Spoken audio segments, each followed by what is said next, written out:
Buen día. Y hoy, 11 de abril de 2025, en ¿De qué habla? Seguiremos con la entrevista entre el profesor Glenn Diesen y el profesor Jeffrey Sachs con respecto al caos y la reconstrucción de la economía global. Aquí vamos a analizar las respuestas del profesor Sachs. Como siempre digo, quizás no muchos de ustedes estén de acuerdo con el profesor Sachs, a pesar de que yo considero que muchos van a estar de acuerdo con él. Es importante poner atención a lo que va a decir a continuación. Vamos a entender por qué se prevé que en los siguientes 10 años el poderío del dólar va a ser casi nulo y cuál va a ser la reacción de China y del mundo. Así que, sin más rodeos, vayámonos directos al... Si esto puede resultar está resultando en mucho de la agitación económica, no solo en los Estados Unidos, sino en el mundo. ¿Qué significa esto para las monedas o el dólar estadounidense? ¿Ves problemas mayores en las siguientes semanas o meses por venir, o no necesariamente tiene que verse afectado en gran parte? ¿En qué medida, una vez más, sé que la idea de reducir el déficit y volver a industrializar sugeriría que solo fortalecería el dólar? Pero suponiendo que estos aranceles no vayan como Trump ha planeado, ¿qué ves que le está pasando al dólar estadounidense? Bueno, ya hemos visto que en los últimos primeros días que el efecto de refugio seguro habitual del dólar, que en tiempos de inseguridad la gente se apresura al dólar, no está ocurriendo ahora. Lo contrario está ocurriendo. La gente está dejando el dólar. El dólar se está debilitando. Creo que la confianza en la economía estadounidense, la confianza en el liderazgo político estadounidense y la confianza en el dólar se han debilitado por los acontecimientos de la semana pasada.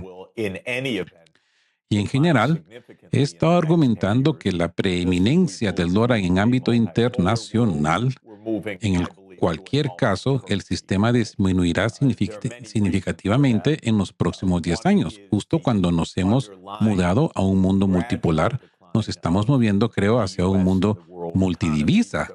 Hay muchas razones para eso. Una es el declive gradual subyacente de los Estados Unidos en la economía mundial, así que el ascenso de China, el ascenso de la India, el ascenso de otras naciones significa que el peso de los Estados Unidos en el sistema mundial está disminuyendo.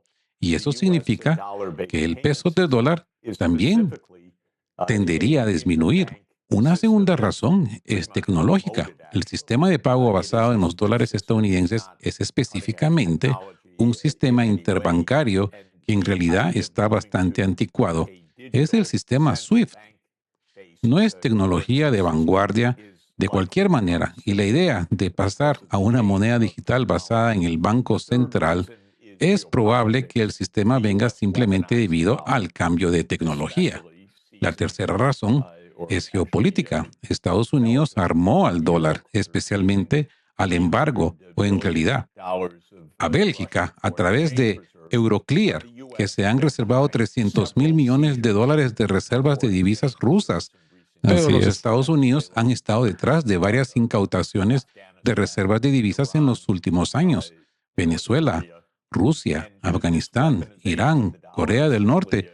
Y esta arma del dólar es ciertamente una buena razón para no mantener su moneda Forex, divisas en dólares. Ahora, hay otro punto, que es el que los Estados Unidos han utilizado el sistema de liquidación basado en dólares para hacer cumplir otro tipo de sanciones también. Así que no se trata solo de dólares, sino de las sanciones secundarias, donde los Estados Unidos dicen que los terceros países no pueden comerciar con Rusia. Por ejemplo, son aplicados por el sistema SWIFT. En otras palabras, si un banco en un tercer país hace negocios con una entidad rusa, ese banco es entonces castigado cuando se trata de, o potencialmente sancionado cuando se trata de su acceso al sistema de liquidación intercambiaria del dólar.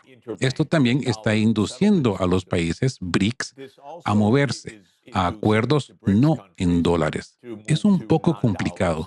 tiene que establecer nuevas instituciones especializadas, bancos, por ejemplo, que no tienen exposición en dólares, que no usan el SWIFT para que no estén sujetos a sanción.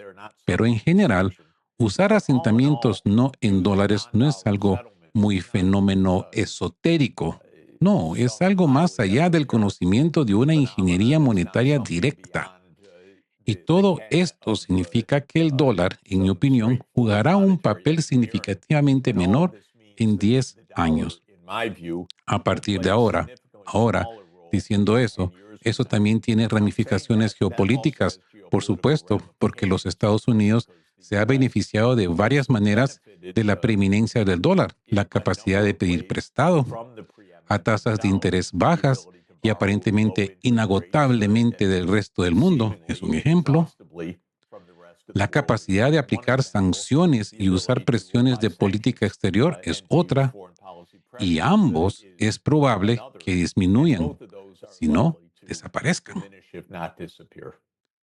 Bueno, mi gente, esta es la primera pregunta de esta sección y para hacerles un resumen, pues la pregunta básicamente es de cómo afectarán los aranceles de Trump, el dólar y el sistema financiero global. En resumen, la respuesta del profesor Sachs es un debilitamiento del dólar, afirmando pues de que el dólar pierde su estatus de refugio seguro por primera vez, diciendo que la gente está huyendo del dólar. Y las posibles razones son el declive geopolítico de Estados Unidos, el ascenso de China, India y la pérdida de influencia económica de los Estados Unidos. Una tecnología obsoleta, el sistema SWIFT está anticuado en contra de las monedas digitales de bancos centrales. Y bueno, que el uso del dólar como arma financiera, sanciones a Rusia, Venezuela, Irán, etcétera, generan desconfianza global. El número dos sería la predicción audaz, que en 10 años el dólar tendrá un rol marginal en el sistema financiero. Las consecuencias para Estados Unidos, pues sería el fin del privilegio de endeudarse sin límites, pérdida de capacidad para imponer sanciones unilaterales y bueno, ¿ustedes qué opinan de las palabras del profesor Zack? ¿Está Trump acelerando el fin de la hegemonía del dólar? ¿Podrían los BRICS, el Banco Central de China, reemplazar al SWIFT?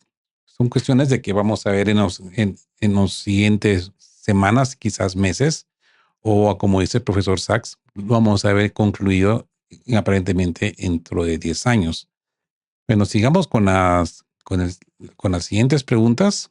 Bueno, mencionaste las sanciones, porque, por supuesto, estos aranceles no se están produciendo de la nada. Esto viene además de la creciente coerción económica. Ahora, puedes decir que esto va en contra del sector tecnológico de China, pero también aquí la legalización del robo a los fondos rusos, así como de los otros fondos soberanos de otros países, bueno, vemos que esto está sucediendo ahora. Bueno, Trump inicialmente parecía ser consciente de que era importante reconstruir la confianza en el sistema financiero centrado en los Estados Unidos. Pero ahora que las negociaciones no van tan bien como se esperaban en Ucrania, vemos a la administración Trump amenazando con sanciones ahora contra Rusia. También sanciones secundarias tan efectivamente yendo después de cualquiera en el mundo que comercie con Rusia, lo cual es bastante severo, dado que Rusia tiene un papel muy importante en el comercio internacional de energía, pero como conectividad económica. Sigue siendo armado. ¿Cómo ves que China responde a todo esto? Porque la situación no parece estable, se está desmoronando, al menos me parece que se está desenredando un poco rápido, así como los chinos están respondiendo a esto, dado que, bueno, serían el principal rival de la economía estadounidense. Creo que China está tratando de mantener unido el sistema internacional. China no era directamente amenazando el papel de los Estados Unidos en el sistema. Por ejemplo, China no se ha apresurado a decir usa el renminbi en lugar del dólar. Todo lo contrario, China ha sido vacilante y lenta. Para internalizar el renminbi y abrir los mercados de capitales chinos, dicho esto, China también ve que simplemente confiar en el sistema actual no funciona. La propia China es objeto de innumerables sanciones, innumerables presiones, innumerables políticas brutas de contención de Estados Unidos para que de alguna manera no se adhieren y lleven a hechos, debería decir, del sistema chino para detener el ascenso de China. Nada de eso está trabajando, yo juraría. Pero China sabe que el sistema actual es un sistema hostil, el de los Estados Unidos, no un sistema neutral. Así que China está tomando medidas cuidadosamente en el mundo habitual de China a través de sus propias políticas nacionales, desarrollando un renminbi digital paso a paso, abriendo los mercados de capitales al resto del mundo de una manera muy gradual y metódica.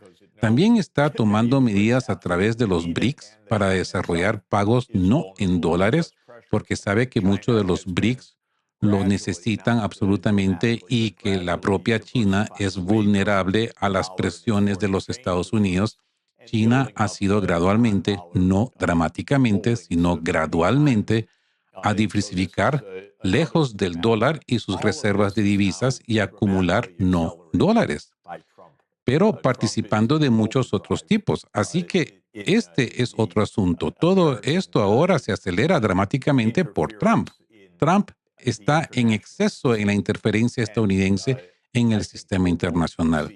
Y creo que vamos a ver mucha diplomacia en las próximas semanas, o tal vez no la veamos, pero ocurrirá detrás de escena por China y otros para tratar de mantener un medio ambiente estable. El hecho de que los mercados de valores asiáticos están cayendo en picada de nuevo ahora muestra que hay apuestas muy altas en esto. Y no creo que China se quede sentada. Creo que intentará desarrollar alternativas estabilizadoras. Mm. Mencionaste la presión económica, pero por supuesto también hay presión militar. Aprendimos eso del New York Times, con lo que profundamente involucrado que ha Estados Unidos en la lucha contra Rusia militarmente, especialmente desde 2022, pero también ahora amenazando con bombardear a Irán, así como intensificar presión contra China, teniendo en cuenta que lo que describiste sucediendo en el noreste de Asia entre los coreanos, japoneses y chinos. ¿Ves una reestructuración más amplia del sistema internacional? Porque de la presión militar y económica, ¿o has visto algún desarrollo tangible? Bueno, mi propia opinión es que Estados Unidos está exagerando salvajemente su mano, que tanto Biden como Trump tenían visiones groseramente exageradas del poder estadounidense. Ambos, en sus diferentes formas, piensan que Estados Unidos todavía gobierna el mundo. Pueden amenazar al mundo, pueden determinar las políticas globales, pueden establecer la agenda. Había pensado que Trump tenía un poco más de realismo, al menos cuando se trataba de Ucrania.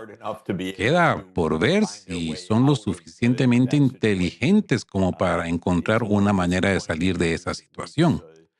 Es un poco decepcionante en las últimas semanas que lo que parecía empezar en la dirección correcta está mostrando todos los signos típicos de la ingenuidad estadounidense, la ignorancia, la falta de comprensión básica de qué hacer. Pero en otras áreas, Trump piensa que el dólar estadounidense es el rey. Él piensa que el mercado estadounidense es el rey. Él piensa que el régimen de sanciones es el rey. Él cree que puede tener Groenlandia y Canadá o Panamá, por decirlo. Así que ahora mismo hay una grandiosidad del pensamiento de Trump sobre los estadounidenses. Poder, que es extremadamente peligroso porque es delirante y los delirios conducen a desastres. Así, en realidad, este es un periodo muy cargado. Bueno, profesor Sachs, sé que estás muy ocupado, así que no te lo diré más y te agradezco mucho tu tiempo, te lo agradezco. Siempre un placer y lo haremos de nuevo. Bueno, mi gente, esto así concluye la entrevista con una pregunta de cómo responderá China a la coerción económica y militar de Estados Unidos, y la respuesta del profesor Sachs la podemos resumir primero en la estrategia china de no confrontación directa, pero de evitar reemplazar abruptamente el dólar como el renminbi, acciones graduales como el desarrollo del yuan digital, acuerdos comerciales en monedas locales, ejemplo el BRICS, y la diversificación de reservas, reducción de bonos del Tesoro de Estados Unidos, algo que Alemania debería pensar de hacerlo también para empezar a buscar independencia económica. Y como número 2, hablamos de la advertencia sobre Trump. Estados Unidos sobreestima su poder. Sus delirios llevan a desastres, por ejemplo, sanciones secundarias contra Rusia y quienes comercian con ella, amenazas militares a Irán y China, y ciertos puntos para opinión. Mi gente, yo les pregunto, ¿China está ganando la guerra silenciosa por la soberanía financiera? ¿Ustedes qué opinan? ¿Y es la diplomacia de estabilidad china más efectiva que la coerción estadounidense? Bueno, mi gente, ¿qué opinan? Para mí es interesante lo que el profesor Sachs se refiere, siendo él americano también, refiriéndose a la ingenuidad de los americanos pensando que todavía son los gobernantes del mundo. Y sí, yo me recuerdo en el tiempo de campaña electoral de Donald Trump, se pintaba diferente, incluso cuando empezaba a negociar el asunto entre Rusia y Ucrania, pues se respiraban aires de esperanza, e incluso las primeras palabras de presentación de Marco Rubio hablando de integración a un mundo multipolar. Y bueno, mire con lo que nos encontramos hoy en día. Pero, como dirían en mi tierra, no hay mal que por bien no venga. Así que veremos qué pasa en un futuro próximo o lejano. Así como siempre les digo, mi gente, gracias por estar conmigo y siempre les pido que estén juntos, fuertes, busquen por la verdad y sean justos. Hasta el próximo episodio de qué hablan. Que pasen un buen día.